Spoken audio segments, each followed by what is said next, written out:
अच्छा अब देखो, अब क्या करना है हमें। हमारे पास अब हमें यहाँ पर जो हमने लास्ट क्लास में फ़ाइल बनाई थी view.emp.php, अब हमें करना ये है कि भाई हमारे पास जो रजिस्टर्ड हो रहा है यूज़र, जो भी एम्प्लॉय है वो रजिस्टर्ड हो रहा है, अब उसका डेटा जो है हमें फैच करना है। तो हमने क्या पढ़ा था, हमने यहाँ पर क्वेरी पढ़ी थी CRUD के अंदर, तो हमने क्रिएट वाली क्वेरी का इस्तेमाल किया सबसे पहले। अब बारी है तुम्हारे पास किसकी, कि भाई रीड वाली क्वेरी का इस्तेमाल करें। तो अब हमारे पास यहाँ पर इस फाइल में हमें इस क्वेरी को एग्जीक्यूट करना होगा और सारी चीज़ें रिलेटेबल होंगी अगर एक दफ़ा इस चीज़ को हमने गौर से समझ लिया, फंक्शन को समझ लिया, तो आगे आसानी है, आगे सारा काम बिल्कुल इसी तरीके से होने वाला है। तो अब यहाँ पे क्या करना है, यहाँ पे सबसे पहले हम क्या करें, हम एक टेबल रखें डिज़ाइन करके। तो वो तो चीज़ें सारी सेम होने वाली हैं कि डिज़ाइन मुझे रखना है और मुझे यहाँ पर आकर लिंक लगा लूँगा मैं बूटस्ट्रैप का। तो मुझे क्या चाहिए, मुझे एक टेबल डिज़ाइन चाहिए। तो मैं यहाँ पर आकर बूटस्ट्रैप पे बूटस्ट्रैप 5 और यहाँ से मैं टेबल डिज़ाइन उठा लेता हूँ।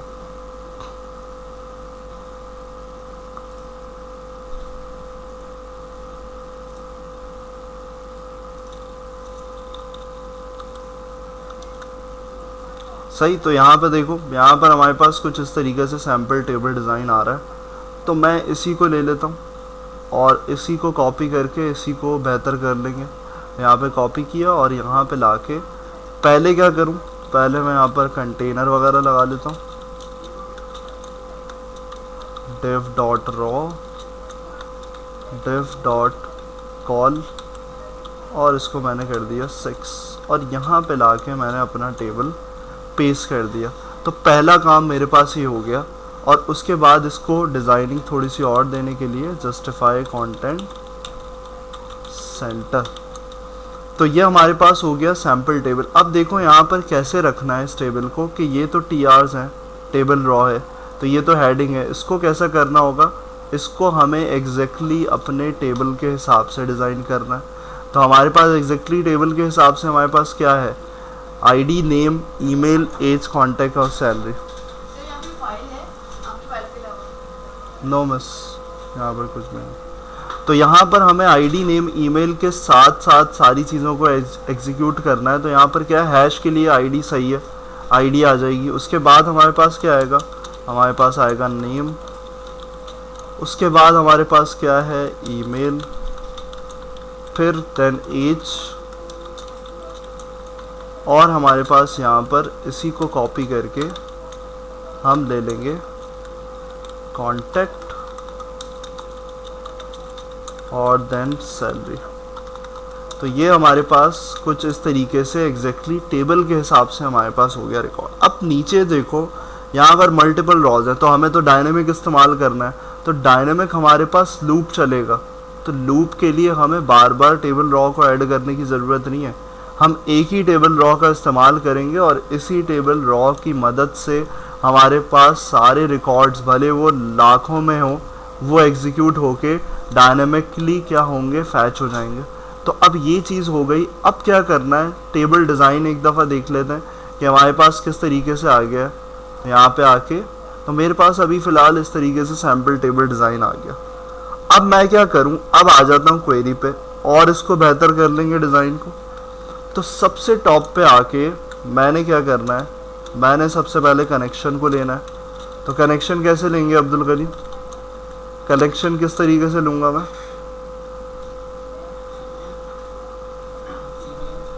क्या लगाऊंगा कनेक्शन के लिए,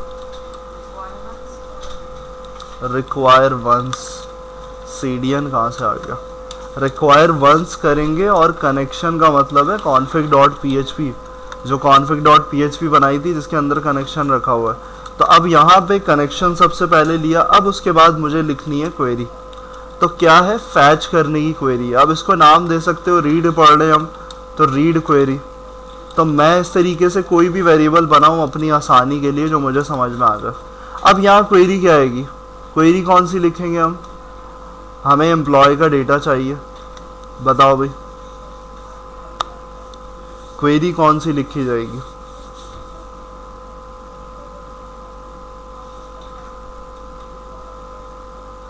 भाई हमें एम्प्लॉय का डेटा उठा के लेकर आना है यहाँ पर, टेबल जो वहाँ रखा हुआ है वो हमें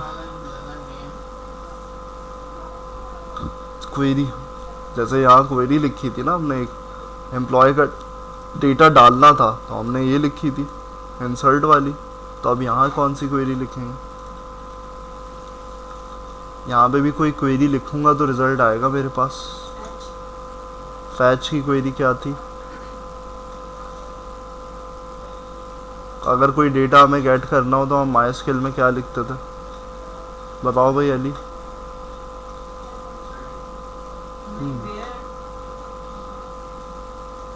वेयर तो स्पेसिफिक रिकॉर्ड के लिए था, हमें तो सारे चाहिए।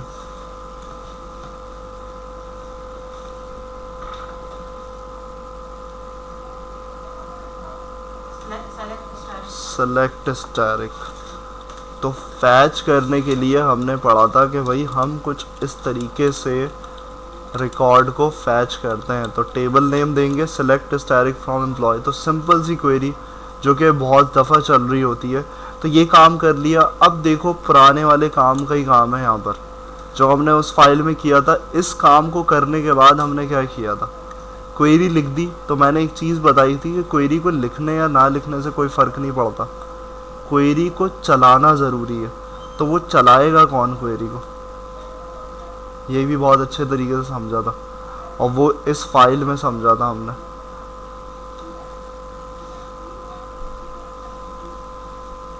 क्वेरी को चलाने का काम किस फंक्शन का है?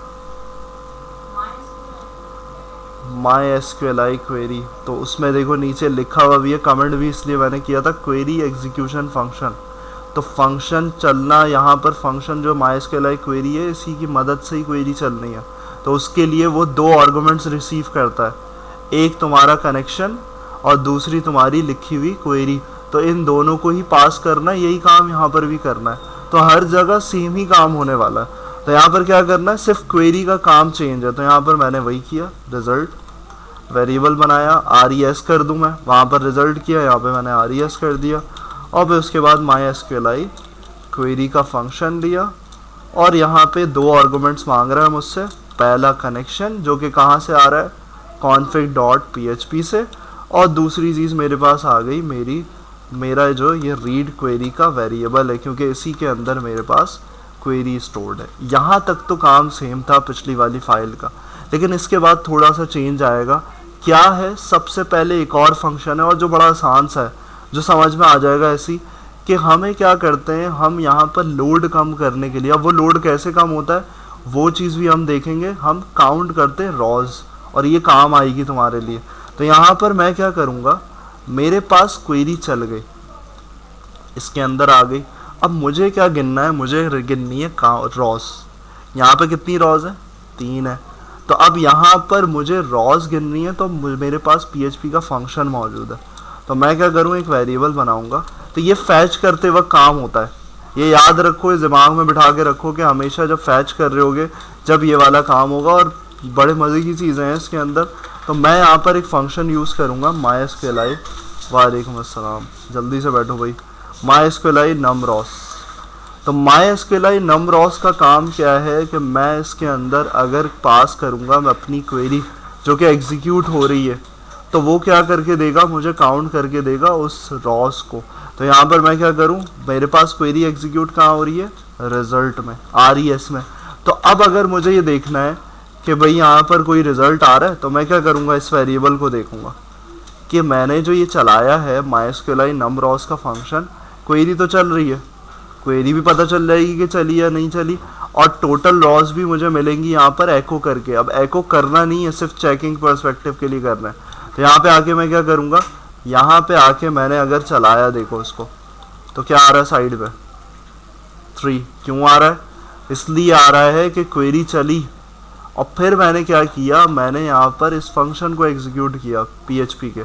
तो ये PHP का फंक्शन क्या कर रहा है, यहाँ पे देखो लिखा हुआ भी है, gets the number of rows in a result. तो हमारे पास नंबर ऑफ रॉज आ जाएंगी रिजल्ट के अंदर। अब काम करना है, तुम लोग भाई लेट आते हो बहुत, जब पूरा पैटर्न मिस हो जाता है सारा मेन फ्लो। तो यहाँ पर देखो टोटल रॉज हमारे पास आ गई, एको कर लिया, अब एको करना ही नहीं है असल में, तो मैं इसको कर देता हूँ कमेंट, क्योंकि मुझे चाहिए रिजल्ट, ये थोड़ी मैंने सिर्फ ये देखना था कि कैसे वर्क कर रहा है। अब आगे आ जाओ, आगे क्या काम करना है, हमने क्वेरी चला ली, अब इसके बाद हमने आ जाना है यहाँ पर। अब देखो मुझे रॉस कहाँ से स्टार्ट करनी है, तो मेरा पॉइंट ये होना चाहिए, तो मेरा रॉस स्टार्टिंग पॉइंट ये रहा मेरा पेरेंट। तो मैं क्या करूँगा, मैं अपनी कंडीशन और अपना लूप इससे ऊपर रखूँगा, और क्लोज कहाँ करूँगा, अपना कंडीशन और अपना लूप इससे नीचे।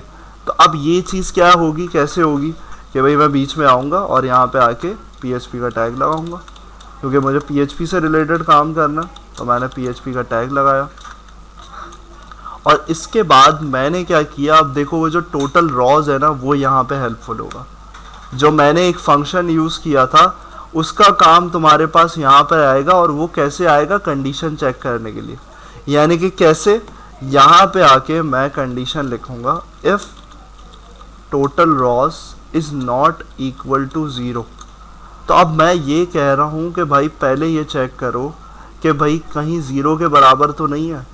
अगर 0 के बराबर है तो अंदर कंडीशन में आओ नहीं, तो इससे फ़ायदा क्या होगा कि मेरे पास अंदर के कोड को वो ज़बरदस्ती एग्जीक्यूशन पे लेकर ही नहीं आएगा। जब उसको यहाँ पता चल गया कि अगर 0 है, यानी कि अगर टेबल क्या है, खाली है, यहाँ पर टेबल अगर खाली हो जाता है, तो मैंने यहाँ पर PHP का फंक्शन चलाया हुआ है mysqli numRows, जो मुझे क्या दे रहा है, जो हमने एको करके देखा, number of Ross.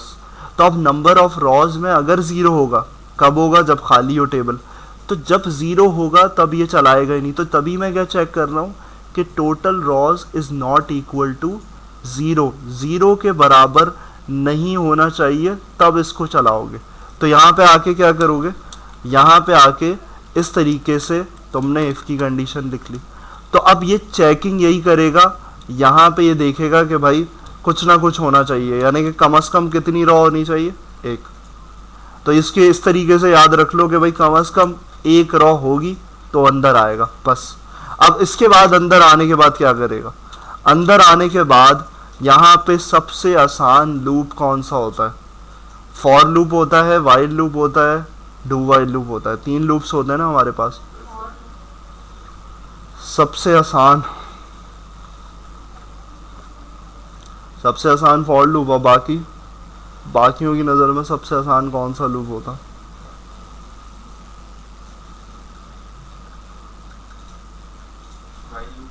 While loop होता है सबसे आसान। तो यहाँ पे क्या करें हम, वाइल लूप लगाएं। और आसान क्यों होगा वो भी समझ में आ जाएगा तुम्हें।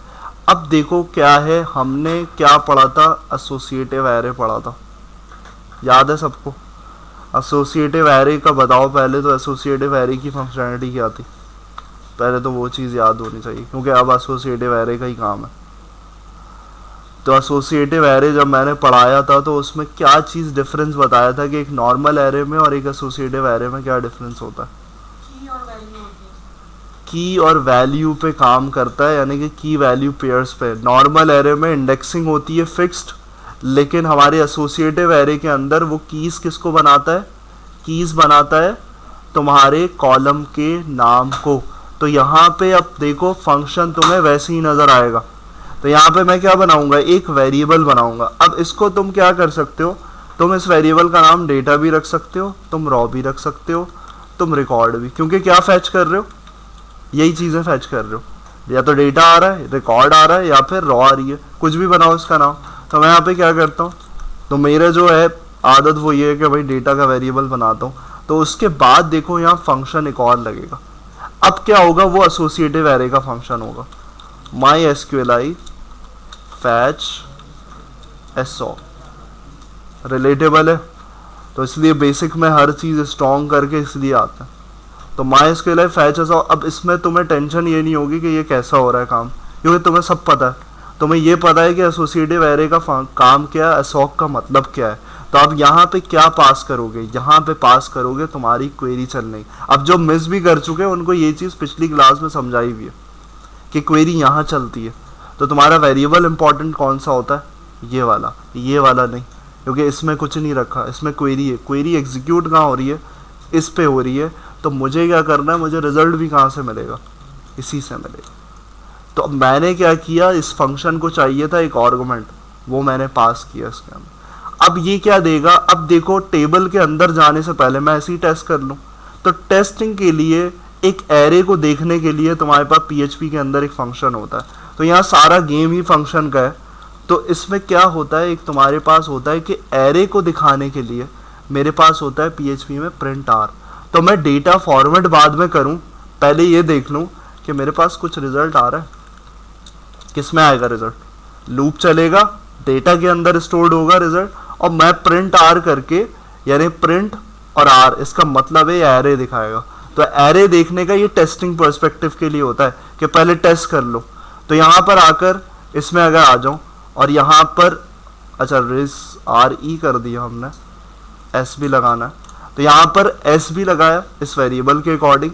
फिर उसके बाद यहाँ पर आए, दोबारा देखा, तो अब देखो यहाँ पर क्या हो रहा है, यहाँ पर हमारे पास टेस्टिंग हो रही है कुछ, कि एक एरे रिटर्न हो रहा है। तो प्रिंट आर का काम ही यही होता है, एरे रिटर्न करना। तो देखो उसमें क्या दे रहा है, जो हम बना रहे थे खुद, अब वो डायनामिकली तुम्हारे पास आ रहा है। EMP ID आ रही है, एसोसिएटिव एरे, यानी कि ये इसकी की है, और तुम्हारा डायनेमिक जो टेबल के अंदर रिकॉर्ड है उसकी वैल्यू फैच। इसका मतलब है मुझे रिकॉर्ड कैसे मिलेगा, मुझे कीज़ मिल गई, कि कीज़ क्या होंगी, इसके कॉलम के नाम होंगे। तो अब मुझे करना है इस टेबल के अंदर इस रिकॉर्ड को फिट। तो प्रिंट आर का काम था बस टेस्टिंग, तो मैंने इसको क्या कर दिया, मैंने इसको कर दिया ख़त्म, क्योंकि मुझे क्या करना है, मुझे इस टेबल के अंदर लेकर आना है ये जो रॉ बनाई हुई। तो अब मैं क्या करूं, मैंने ये तुम्हें सब सिखाया हुआ है कि भाई हम इसको क्लोज़ यहाँ नहीं करेंगे, क्लोज़ कहाँ करना पड़ेगा, क्लोज़ करना पड़ेगा इस TR के बाद। तो मैं दोबारा PHP का टैग लगाऊंगा, और फिर इसके बाद यहाँ पर ब्रैकेट 2 क्लोज होंगे, दोनों ब्रैकेट क्लोज हो गए, एरर ख़त्म हो गया। अब जो भी काम है इसके बीच में होगा तो वो इस TR में अंदर होगा। तो अब मुझे क्या करना है, देखो हर जगह आकर, ये भी एम्बेडिंग भी पढ़ाई थी कि टेबल के अंदर कैसे एम्बेड करना है।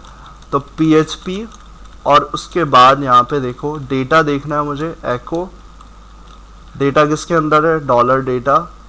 अब एरे को कैसे फैच करते हैं, ऐसे ही फैच करते हैं, यानी कि पहले देते हैं एरे का नाम, फिर उसके बाद उसके अंदर उसका इंडेक्स। तो इंडेक्स क्या है, ID फैच करनी है, तो क्या आएगा इसके अंदर, अभी देखा खुद प्रिंट आर करके, क्या देंगे हम, मुझे ID दिखानी है इसके अंदर किसी भी एम्प्लॉय की, तो क्या दूंगा इसके अंदर,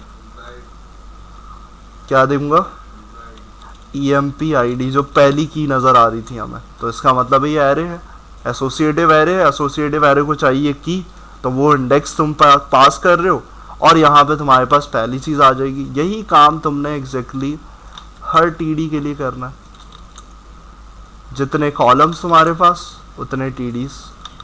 तो यहाँ पर तुम्हारे पास आ जाएगा, दूसरा था EMP नेम, फिर उसके बाद ईमेल, फिर उसके बाद हमारे पास है एज, देन कॉन्टेक्ट और सैलरी। दोबारा कर लेते हैं इसको, 2 कॉपी कर लेते हैं और यहाँ पे पेस्ट। तो अगला हमारे पास है कॉन्टेक्ट, और यहाँ पे आ गया हमारे पास सैलरी, EMP सैलरी है, सही। तो देखो सारी कीज़ को मेंशन किया इस एरे के अंदर, और अब यहाँ पे आके ये देख लेते हैं कि हमारे पास रिजल्ट गेट हो रहा है। तो हमने यहाँ पर F5 किया, तो देखो यहाँ पर डायनेमिकली तुम्हारे पास जो तुम्हारा टेबल का एग्जैक्टली रिकॉर्ड है, तुमने उसको फॉर्मेट करके, पहले प्रिंट आर करके चेक कर रहे थे, अब फॉर्मेट करके लाके यहाँ पर इस तरीके से तुमने मैनिपुलेट कर दिया। तो ये तुम्हारे पास हो गया सेकंड काम, कि how to read the data dynamically to print in a table. तो अब यहाँ पर तुम्हारे पास टेबल में प्रिंट हो रहा है, अब उसकी स्टाइलिंग तुम करते रहो यहाँ पर, और इसके साथ साथ 2 चीज़ें और ऐड करते हुए फिर उसको यहाँ पर करना काम। वो 2 चीज़ें क्या, 2 चीज़ें चाहिए होंगी तुम्हें, और बटन्स, एडिट और डिलीट भी तो करना है, तो वो एडिट और डिलीट के लिए भी 2 TDs बनाओगे, और यहाँ पे उसको एक हेडिंग दोगे, क्या, यहाँ पे हेडिंग आएगी एक्शंस, कि 2 एक्शंस परफॉर्म होने वाले हैं, वो होने वाले हैं डिलीट और एडिट, और यहाँ पे 2 कॉलम्स ये हैं, तो इस पे क्या लगाना होगा, बटन। तो यहाँ हम लगा लेंगे बटन एंकर पे, और इसको क्या कर देंगे, यहाँ पर नाम दे देंगे एडिट, और यहाँ पे क्या करेंगे, यहाँ पर href दे देंगे एक, जिसमें कुछ ना कुछ आएगा आगे, और उसके बाद रोल डिफाइन कर देंगे। अगर हमें एंकर को बटन बनाना होता है तो हमारे पास होता है रोल का एट्रीब्यूट, और उसमें क्या कर देते हैं, उसको बना देते हैं बटन, ताकि ये एज अ बटन काम कर रहा है। हमने इसको इंडिकेट कर दिया HTML में। क्लासेस लगा दो, क्लासेस हमारे पास बूटस्ट्रैप की, तो इस पे क्या करें, सक्सेस वाली, और डेंजर वाली डिलीट पे लगा देंगे।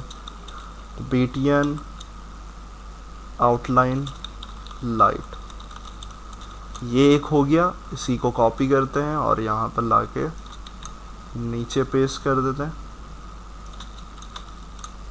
और इसको कर देते हैं डेंजर, रेड में आ गया, और यहाँ पे कर देते हैं डिलीट। सही, तो हमारे पास 2 बटन्स भी आ गए, 2 बटन्स आ गए। यहाँ चेक कर लेते हैं कि हमारे पास इस तरीके से आ रहे हैं। अब देखो यहाँ पे क्या हुआ, यहाँ पे ये हुआ कि ये तो एक इसमें फिल हो रहा है, ये तो एक ही हेडिंग बन रही है, एक्शन दोनों है। क्या यूज़ करूँगा, अगर मुझे दोनों कॉलम्स के ऊपर ओवरलैप करना है इस ऊपर वाली हेडिंग को, तो कुछ होता है ना HTML के अंदर, टेबल के अंदर क्या यूज़ करते हैं हम, कॉल स्पैन। गुड, तो यहाँ पर कॉल स्पैन लगाएंगे हम। इसके बाद कॉल स्पैन क्या कर देंगे, 2, यानी कि 2 की जगह घेर लो भाई ऊपर। तो यहाँ पर इस तरीके से, अब क्या हुआ, हमें कैसे पता चल रहा है 2 की जगह गिर गई, नीचे अंडरलाइन से, अंडरलाइन से आ गया। अब उसको सेंटर में करना है, वो तुम क्या कर सकते हो, टेबल पे क्लास लगा दो। तो टेबल पे क्लासेस बहुत सारी होती हैं, बूटस्ट्रैप की अपनी बहुत सारी हैं। तो table striped, table bordered, table hovered, तो ये सब सारी क्लासेस ऐड कर दी हमने। तो हमारे पास इस तरीके से पूरा टेबल एग्जैक्टली डिफाइन हो गया। अब इस कॉल छोटा हो रहा है तो कॉल बड़ा कर लेना, कॉल 6, क्योंकि रिकॉर्ड नंबर जो है वो छोटे आ रहे हैं, तो नंबर छोटे आ रहे हैं। और एक और चीज़ ये करोगे, ये तो करोगे डिज़ाइन, लेकिन अब ऐड, अगर कोई एम्प्लॉय रजिस्टर होगा तो उसके लिए एक बटन भी तो चाहिए होगा ऊपर। तो एक बटन लगाओगे, जैसे मैंने ये बनाया ऐड एम्प्लॉय, ताकि यहाँ फॉर्म पे ढूंढने थोड़ी जाएगा वो ऐसे, इस फॉर्म पे क्लिक करेगा फाइल पे। उसको रिकॉर्ड फ्लो कैसे होता है, फ्लो ऐसा होता है, पहले रिकॉर्ड नज़र आता है, फिर उसके बाद जाता है। अगर उसको रजिस्टर्ड करना है तो उसको क्या करना है, उसके लिए वो ऊपर कोई ना कोई बटन होना चाहिए टॉप पे। तो वो टॉप पे कहाँ होना चाहिए, वो टॉप पे यहाँ होना चाहिए, या तो टी हेड से बाहर, टेबल से बाहर रख देंगे इसको ऐसे। तो यहाँ होना चाहिए ऐड एम्प्लॉय का बटन। तो अब ये पूरा UI सेट करना है, तो UI सेट करने में हमारे पास ये सारी चीज़ें इंपॉर्टेंट है। प्राइमरी कर दिया बटन, कलर्स हम एग्जैक्टली अपने हिसाब से इस्तेमाल कर रहे हैं। और फाइल का नाम क्या दे देंगे, EMP रजिस्टर, ताकि यहाँ से वहाँ फाइल को ढूंढते हुए थोड़ी जाएगा, यहाँ पे आएगा और बटन से जाएगा, बटन से फॉर्म पे जाएगा एग्जीक्यूट करते हुए। तो इस तरीके से हमारे पास पूरा फ्लो सेट हो गया कि हमारे पास इस तरीके से काम होने वाला है। UI पे फ्रंट एंड पे आ गई हमारे पास रॉस, इसको कर लो इम्प्लीमेंट और बेहतर। एडिट और डिलीट आ गए, अभी थोड़ा सा सब्र करना पड़ेगा, पहले इसको करेंगे। अब देखो हमारे पास क्या है, हमने बटन बना के आए थे हम एडिट और डिलीट का। तो अब हमें नेक्स्ट काम करना है। हमारे पास CRUD में क्रिएट हो गया, रीडिंग हो गई। अब हमारे पास आ गया काम, बारी आ गई अपडेट की। तो अब अपडेट किस तरीके से करेंगे, तो अपडेट में देखो एक नया कॉन्सेप्ट आएगा तुम्हारे पास, जो कि मैं href में लिखूँगा। तो जो भी मैं href में लिखूँगा वो तुम रिलेट कर सकोगे, क्योंकि हमने सुपर ग्लोबल वेरिएबल 2 पढ़े थे। तो 2 पढ़ने की वजह कुछ थी, तो वो तुम्हें यहाँ पर याद आएगी। तो मैं यहाँ पर क्या करता हूँ, मैं एक फ़ाइल बनाता हूँ जिसमें मैं कोड करूँगा किसका, एडिट का। तो मैं edit emp.php बनाता हूँ, ताकि अब अपडेट का काम आ गया। तो अपडेट का काम हम यहाँ से लेकर जाएंगे। तो अब होगा क्या कि एडिट के बटन पे क्लिक होने पे होना क्या चाहिए। होना ये चाहिए कि हमारे पास जब भी हम एडिट के बटन पे क्लिक करें तो हमारे पास एक यूआरएल पे आईडी आनी चाहिए। वो आईडी कौन सी है? तुम्हारी प्राइमरी की। तो प्राइमरी की इम्पॉर्टेंट है। क्यों है इम्पॉर्टेंट? तुम्हारी इस वजह से कि तुम स्पेसिफिक रिकॉर्ड को अब लेकर आओगे। तो अब ऐसा नहीं है कि एडिट पे क्लिक करोगे एडिट हो जाएगा। एडिट पे क्लिक करोगे तो फॉर्म आएगा और उसमें आएगा रिस्पेक्टिव यूजर का डेटा, ताकि तुम्हें डेटा पता हो कि डेटा डला हुआ क्या है और मैं अब उसमें क्या चेंज करने वाला हूँ तो फिर मैं चेंज करूँ। तो अब इस एडिट पे हम करने क्या वाले हैं, हम यहाँ पर क्वेरी स्ट्रिंग को जनरेट करना चाह रहे हैं। तो अब PHP में इस काम को कहते हैं कि बटन से हमें कोई आईडी गेट हो रही है तो हम उसको बोलते हैं, हम क्या बना रहे हैं, क्वेरी स्ट्रिंग। और क्वेरी स्ट्रिंग बनेगा कहाँ? क्वेरी स्ट्रिंग बनेगा तुम्हारे पास यहाँ पे href पे। क्या बनेगा? सबसे पहले तुम्हारे पास फाइल आएगी जो हमने फाइल बना के रखी है जिस पे तुम कोड करने वाले हो, edit.emp.php। अब क्वेरी स्ट्रिंग बनाने का तरीका क्या होता है? सबसे पहले लगाते हो तुम क्वेश्चन मार्क। क्वेश्चन मार्क लगा के अब आईडी को रखने के लिए तुम्हें एक वेरिएबल चाहिए। आईडी कहाँ है मेरे पास? कहाँ से आएगी इसमें से बताओ? डायनामिकली आईडी कहाँ से लूंगा मैं? ऊपर वाले सारे डेटा में से आईडी किस में से उठाऊंगा? भाई हमारे पास ये रिकॉर्ड्स आ रहे हैं ना, तो अब इसमें से आईडी मुझे कहाँ मिलेगी? EMP आईडी से। तो डायनामिक यही आईडी आने वाली है। इसको स्टोर करने के लिए मुझे क्या चाहिए? एक वेरिएबल चाहिए। तो मैं क्या करता हूँ, यहाँ पर मैं थोड़ा सा डिफरेंट करने के लिए, क्या हो, एक मिनट रुको, पहले इसको समझ लो आगे वाला काम, फिर उसके बाद देखना। तो यहाँ पर देखो, यहाँ पर सबसे पहली चीज़ क्या चाहिए? सबसे पहली चीज़ चाहिए तुम्हारे पास तुम्हारी आईडी। तो अब आईडी के लिए तुमने क्या बनाया? तुमने एक बनाया वेरिएबल। अब मैं इसको डिफरेंस क्यों रख रहा हूँ? डिफरेंट इसलिए रख रहा हूँ कि यहाँ पर EMP आईडी है और मैं इसको आईडी रख रहा हूँ ताकि समझ में आए तुम। तो ये क्या है? ये तुम्हारा URL पे आने वाला तुम्हारा वेरिएबल है। तो ये आएगा तुम्हारी URL पे और क्वेरी स्ट्रिंग भी क्या करेगी? क्वेरी स्ट्रिंग अगली वाली फाइल के URL पे तुम्हें ये आईडी रिटर्न करेगी। तो आप क्या करोगे? यहाँ पे आओगे, PHP का टैग। जब भी हम बात करते हैं कि भाई HTML के अंदर हमें PHP का टैग लगाना है, और उसके बाद मेरे पास आईडी कहाँ है? आईडी किसके अंदर रखी हुई है भाई? कौन सी? EMP आईडी के अंदर। तो अब ये देखो, इसको कहते हैं क्वेरी स्ट्रिंग। अगर कोई बोल रहा है PHP में व्हाट इज क्वेरी स्ट्रिंग, तो तुम बोलोगे भाई क्वेरी स्ट्रिंग हम जनरेट करते हैं जब हमें URL पे डेटा गेट करना होता है, डायनामिकली गेट करना होता है। तो हम गेट कैसे कर रहे हैं?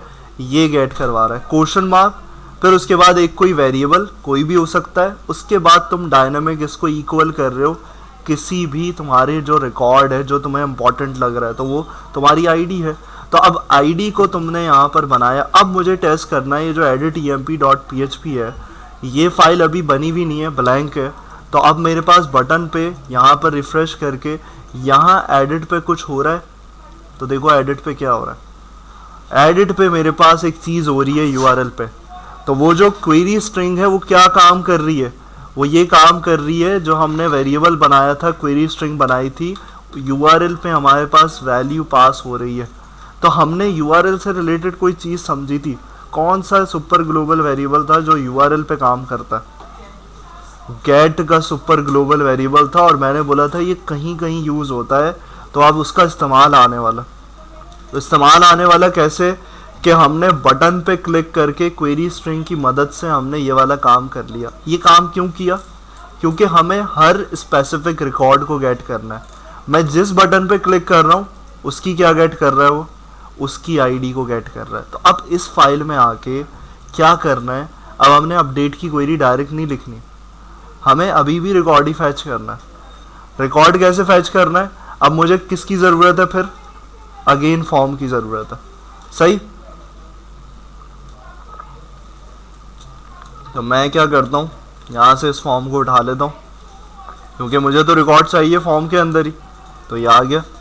लेकिन आप क्वेरीज क्या लिखोगे? क्वेरी लिखने के लिए तुम्हें यहाँ पर PHP का टैग लगाया सबसे पहले, और इसके बाद मैं क्या करूँ? सारी चीज़ें जब सेम है, जब यही वाला काम होने वाला, तो मैं इसी को नहीं उठा लूँ? मुझे लिखने में टाइम क्यों वेस्ट करूँ मैं? तो देखो कि यहाँ पर क्या हुआ। अब इसमें कुछ चीज़ें चेंज होंगी। कुछ चीज़ें क्या चेंज होंगी, मुझे सबसे पहली चीज़ क्या चाहिए, मुझे सारे रिकॉर्ड तो नहीं चाहिए, मुझे स्पेसिफिक। तो स्पेसिफिक के लिए हमने माइस्क्यूएल में क्या पढ़ा था, क्वेरी यही चलती है, लेकिन कुछ चेंज होता है। क्या चेंज होता है,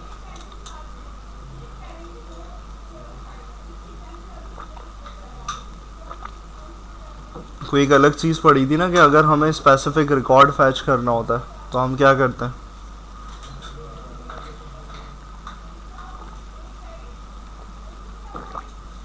हम कुछ ये नहीं करते थे, वेयर का क्लॉज। जब हमें कंडीशन स्पेसिफाई करनी होती थी तो हम वेयर का क्लॉज लगाते हैं।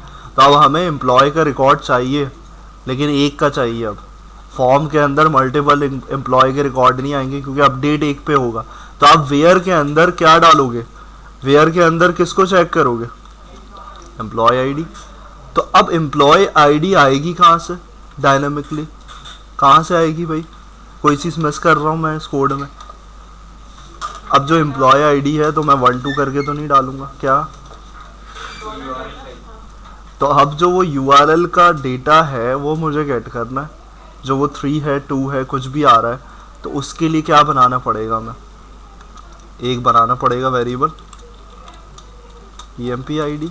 और जब हमने बात करी कि यूआरएल पे कौन काम करता है, यूआरएल पे काम करता है तुम्हारे पास तुम्हारा सुपर ग्लोबल वेरिएबल गेट। और इसके अंदर जो क्वेरी स्ट्रिंग पे आने वाला वेरिएबल है, क्योंकि हम वैल्यू थोड़ी देगा, वो क्या गेट करेगा, वो तो इस वेरिएबल को गेट करेगा। तो हम क्या करेंगे, हम इस वेरिएबल को पास करेंगे तो वो अंडरस्टैंड कर जाएगा कि भाई ऊपर रखा हुआ है ये वेरिएबल। और इसकी वैल्यू कहाँ स्टोर कर देगा, इसकी वैल्यू तुम्हारे पास हो जाएगी स्टोर्ड emp id पे।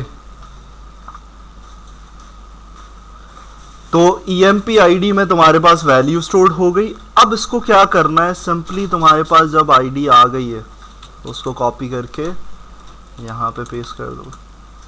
तो ये तुम्हारे पास हो गया। क्या हुआ, हमने उसी कोड को मैनिपुलेट किया और यहाँ पर फिक्स किया और कुछ चेंजेस करी, और वो चेंजेस हमने माइस्क्यूएल में बहुत अच्छे तरीके से पढ़ी हुई हैं। तो ये वाला काम हो गया। अब इसका मतलब है ये क्वेरी सिर्फ एक रिकॉर्ड फैच करने वाली है, कौन सा, जो उसकी रिस्पेक्टिव आईडी है। तो अब ये काम होने के बाद तुम्हें क्या करना है, तुम्हें यहाँ पर भी कोई नया काम नहीं करना। जब हमें रिकॉर्ड ही फैच करना है तो यही वाला काम होगा, ये भी चीज़ वही है। और तुम्हें रिकॉर्ड्स को मैनिपुलेट भी करना आता है। तो अब क्या है, टेबल की जगह क्या आ रहा है, सिर्फ फॉर्म आ रहा है। तो डिफरेंस सिर्फ फॉर्म और टेबल का है। लूप वैसे ही चलना है। तो अब लूप तुम्हारे पास कहाँ स्टार्ट होगा, पेरेंट पे। जब टीआर पे लगाया था तो आप कहाँ लगाओगे, फॉर्म पे लगाओगे। यहाँ पे आके तुमने इस तरीके से पेस्ट कर दिया। और ख़त्म कहाँ होना चाहिए, कहाँ पे होगा भाई अब्दुल करीम, यहाँ डिफ के बाद फॉर्म के क्लोजिंग। तो आवाज़ क्यों नहीं निकलती, कहाँ चली जाती है, बोल मैं रहा हूँ तुम, आवाज़ तुम लोगों की नहीं निकलती। तो यहाँ पर PHP का टैग जो हमने यहाँ पर बंद किया था उसको क्या करेंगे, यहाँ पे क्लोज कर दें। तो क्या हुआ, कुछ भी नहीं है डिफ, सब कुछ काम सेम चल रहा है, सिर्फ हमने काम एक्स्ट्रा क्या किया है ये बस। और एक बटन पे यहाँ भी क्या करोगे, अब यहाँ बताओ कैसे लेकर आओगे वैल्यू। फॉर्म पे मुझे चाहिए, कैसे रखोगे वैल्यू, फॉर्म पे हर फॉर्म के अंदर मुझे डेटा चाहिए, नेम चाहिए और मुझे ईमेल चाहिए, चाहिए। तो क्या करूँगा मैं,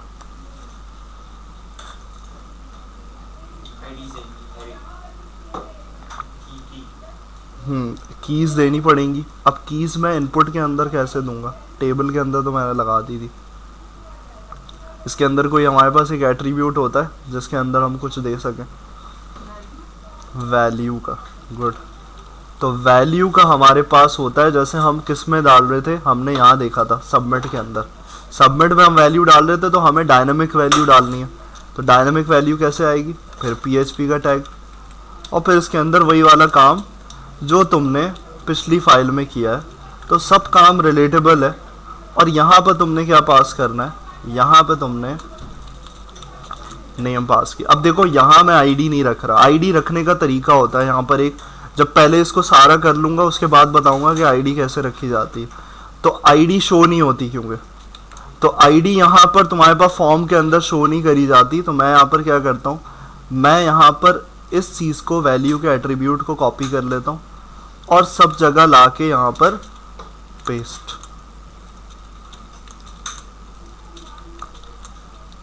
सही, तो मेरे पास ये हो गया काम। अब मुझे क्या करना है, मुझे सिर्फ इस कीज को चेंज करना है और यहाँ पर एज आ जाएगा, कॉन्टेक्ट, देन हमारे पास EMP सैलरी।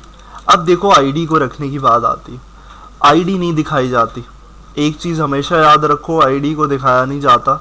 आईडी तुम्हारे पास दिख रही है कहाँ पे, यहाँ, तो यहाँ तक सही है। और आईडी अगर यहाँ पर भी नहीं दिखे तो कोई मसला नहीं है गेट करने का।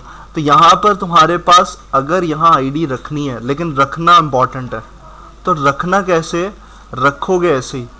तो मैं इसको कॉपी करता हूँ और ऊपर लाता हूँ, लेकिन क्या करके रखूँगा, मैं यहाँ पर लिखता हूँ आईडी, रखूँगा ऐसे कि भाई यहाँ पर हमारे पास एक एट्रीब्यूट होता है हेडन का, तो आईडी हम रख रहे हैं फॉर्म में, लेकिन सिर्फ क्या है, सिर्फ डायनामिक पर्सपेक्टिव के लिए कि हमारे पास हो आए आईडी, लेकिन यूज़र को नज़र ना आए। तो यूज़र को कैसे नज़र नहीं आएगी कि हमने रखा भी फॉर्म के अंदर और उसको गायब भी कर दिया, तो यूआई से गायब भी हो गई हमारे पास। तो इस तरीके से रखने का तरीक़ाकार होता है। तो हमारे पास सारी विजिबिलिटी क्या होगी, विजिबिलिटी ये होगी इन चीज़ों की। ये जो है हमारे पास इनपुट बॉक्स, ये ज़रूरी है, लेकिन हमने इसको क्या करा, हाइड करके रखा है। तो ये हमारे पास पैटर्न है करने का कि हम फॉर्म, एडिट का फॉर्म जब बना रहे हैं। तो अब क्या करेंगे, अब आते हैं वापस, यहाँ से आते हैं रिफ्रेश करके, और अब यहाँ गेट करते हैं कि एडिट पे क्लिक करके हमारे पास रिस्पेक्टिव रिकॉर्ड आ रहा है। तो अब इस तरीके से हमारे पास रिस्पेक्टिव रिकॉर्ड फैच हो रहा है with the help of query string. तो हमारे पास फॉर्म के अंदर अब उसको रिकॉर्ड को अपडेट कैसे करेगा, MySQL में हम ऐसे ही अपडेट कर रहे होते हैं। अब अपडेट करेगा उसको जो चीज़ अपडेट करनी है, वो ज़रूरी नहीं है सारी चीज़ें अपडेट। उसको रेहान लग रहा था यहाँ पर ऐसे करना था, तो ऐसे हमारे पास वो करे और बटन पे क्लिक करे, अपडेट, और अपडेट हो जाए। तो अब इसका मतलब है अपडेट में दो काम है, अभी आधा काम हुआ है, 50% काम ये हुआ है कि अभी हमने रिस्पेक्टिव रिकॉर्ड को गेट किया है, अभी बटन पे इम्प्लीमेंट होने वाला काम अभी भी बाकी है। तो हमारे पास, तुम्हें अब देखो समझ में आ रही है चीज़, जो हम बातें वैसे कर रहे होते थे जो शायद तुम्हें गेट नहीं हो पा रही होंगी, आधी गेट होती थी, आधी के भाई ऐसे होता है काम इस तरीके से। तो अब वो जो चीज़ें पढ़ी हैं वो तुम्हें लग रहा होगा हाँ भाई वाकई में इस तरीके से काम मैनिपुलेट होता है। तो अब देखो यहाँ पर ये चीज़ हमारी इस तरीके से होने वाली है। अब हेडिंग चेंज करनी है, अपडेट एम्प्लॉय का और यहाँ पर बटन का नाम, तो उसको कर लो। सारी चीज़ें वही हैं, थोड़ी सी चीज़ें चेंज हुई हैं। तो मैं यहाँ पर इसको ओपन कर लेता हूँ, क्वेरी स्ट्रिंग बनाओ पहले और फिर उसके बाद वहाँ पे आओ।